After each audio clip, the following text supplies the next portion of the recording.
Welcome to the Friday edition of City News. I'm Ashley Burgess. In tonight's bulletin, even after rain, drought in the region is still very serious. Rotorua is now better prepared for a major emergency, and good news for the local tourism industry and the city in general. Stay with us for those stories and more.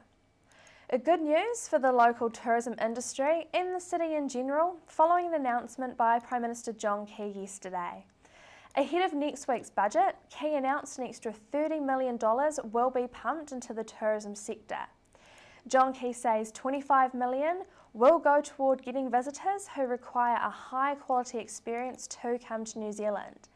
Mr Key says the remaining $5 million will be for local joint venture initiatives.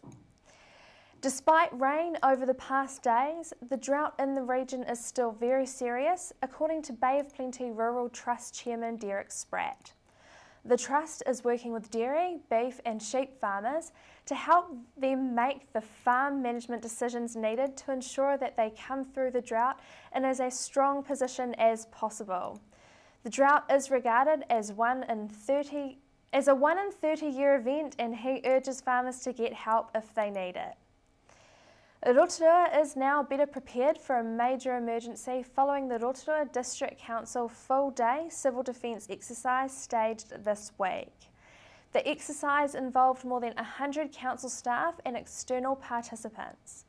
Operation Cyclex took place at the Council Civic Centre, where an emergency operations centre was established and activated, and a mock local civil defence emergency declaration made. Participating in the exercise with council personnel were emergency services, Red Cross, Citizens Advice Bureau staff, DHB representatives, amateur radio group REC, and observers from the regional and national civil defence emergency management. Today was the final day for locals to make submissions affecting several of the Rotorua lakes as part of an Environment Bay of Plenty's review of the Navigation Safety Bylaw. Some information was inadvertently omitted from the initial consultation phase in April last year, so Environment Bay of Plenty felt it was necessary and important to ask the public for further input to ensure the enjoyment, safety and understanding of the rules for all lake users in the future. The much anticipated clash between two top teams in the Barnacard Bay-wide Premier Rugby competition will take place at Emery Park, Rotoiti tomorrow when the home side host Tauranga Sports. Division 1 competition leaders Waihiri face a real challenge when they meet fellow Rotorua side Nongataha. Both sides are former Bay-wide Premier heavyweights with eyes on a top echelon berth next season. Weather for Rotorua and surrounding areas tonight: rain easing to showers with northerly winds, low of 12. Tomorrow Saturday, rain at times, northerly winds, high of 18 and a low of 11.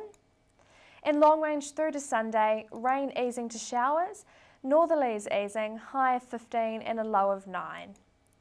A marine forecast for Lake Rotorua tomorrow Saturday: variable winds 5 knots, tending northeast 10 knots late in the morning and rising to 15 knots for a time in the afternoon.